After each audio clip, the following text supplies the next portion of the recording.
Hoy vamos a meternos de lleno en una de las ideas más radicales que existen, la criónica. Y no lo vamos a ver como una promesa segura de vida eterna, sino más bien como una pregunta enorme sobre qué es la muerte en realidad y si tal vez es algo que se puede posponer. A ver, pensemos en esto por un segundo. La base de toda la criónica es una idea bastante atrevida, que la muerte no es un interruptor que se apaga y listo, sino que es un proceso. Y si es un proceso, quizás, solo quizás, sea reversible. La idea es tratar a la muerte como si fuera una enfermedad que simplemente la medicina de hoy todavía no sabe cómo curar.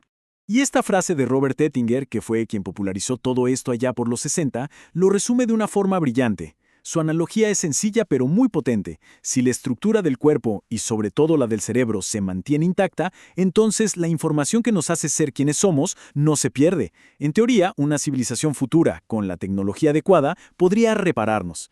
Claro que pasar de esa idea tan bonita a la práctica fue un camino, lleno de optimismo, sí, pero también de fracasos terribles y por supuesto de un primer paciente que se convirtió en toda una leyenda. Todo explotó en los años 60 con el libro de Ettinger y para 1967 James Bedford y su historia. Fue el paciente cero. Su cuerpo, que fue preservado con métodos que hoy nos parecerían súper primitivos, todavía sigue ahí, en un tanque de nitrógeno líquido.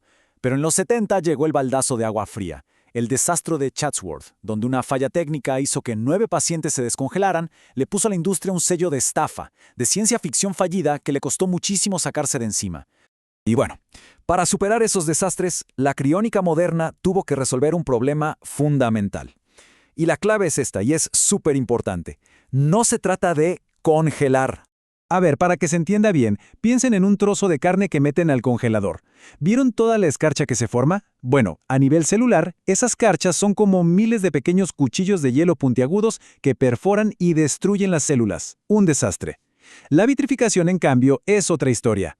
En lugar de formar cristales, el agua dentro de las células se convierte en un estado sólido, como un vidrio, y así la estructura celular queda intacta. ¿Y cómo se logra esa magia? Con los crioprotectores. Básicamente son como un anticongelante biológico súper avanzado. Son químicos que se introducen en el cuerpo y reemplazan el agua de las células. Es el ingrediente secreto que permite enfriar un cuerpo a temperaturas bajísimas sin destrozarlo en el intento. Pero para que todo este proceso funcione, el tiempo es el enemigo número uno. Todo, absolutamente todo, se juega en una ventana de tiempo muy pequeña. Unos minutos que deciden si la preservación va a servir de algo o no. Justo en el instante en que una persona es declarada legalmente muerta, un equipo de emergencia entra en acción. Es una carrera contra el reloj. Empiezan con reanimación cardiopulmonar mecánica y enfrían el cuerpo rapidísimo para detener el deterioro de las células por falta de oxígeno. Y después, en una cirugía, drenan toda la sangre y la reemplazan poco a poco con esa solución crioprotectora. La prioridad absoluta es salvar el cerebro. Una vez superada esa primera fase, que es crítica, empieza la segunda parte, el almacenamiento. Un almacenamiento que tiene que durar, potencialmente, por siglos. Y acá es donde la ingeniería y sobre todo la economía se vuelven fundamentales. A los pacientes los colocan en estos termos de acero gigantescos que se llaman DEWARs, llenos de nitrógeno líquido a casi 200 grados bajo cero. Y ojo a este detalle de ingeniería que es brillante. Los almacenan boca abajo. ¿Por qué? Porque si llegara a haber una fuga, por más improbable que sea, el gas frío se queda abajo, protegiendo lo más valioso, el cerebro. Claro que este viaje en el tiempo tiene un precio, y no es para nada barato. El costo para una preservación de cuerpo completo anda por los $200,000. Es un montón de dinero. Y la pregunta obvia es, ¿en qué se gasta todo eso? Bueno, el tema es este. El mayor riesgo para un paciente no es una falla técnica, sino que la empresa que lo preserva se vaya a la quiebra. Para evitar eso, una parte enorme de ese dinero va a un fideicomiso. Este fondo invierte la plata para que genere intereses y con eso se pague el nitrógeno líquido, para siempre.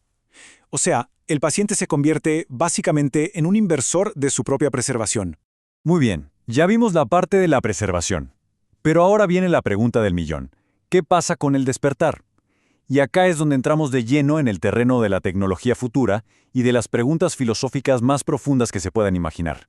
Quienes defienden la criónica se imaginan un futuro con nanotecnología. Piensan en robots moleculares, diminutos, viajando por nuestro cuerpo y reparando célula por célula. En algunos casos, hasta se habla de preservar solo la cabeza y conectarla a un cuerpo nuevo, impreso con las propias células del paciente. La idea de fondo es lo que llaman continuismo. Si la estructura del cerebro sigue ahí, la conciencia se puede reiniciar. Y esto, claro, nos lleva directo a la famosa paradoja de Teseo. Si a una persona la desarman y la vuelven a armar, ¿sigue siendo la misma? Si su conciencia es reiniciada a partir de la información de su cerebro, ¿es la persona original o es una copia perfecta? Es una pregunta que te vuela la cabeza, porque va directo al centro de lo que es la identidad.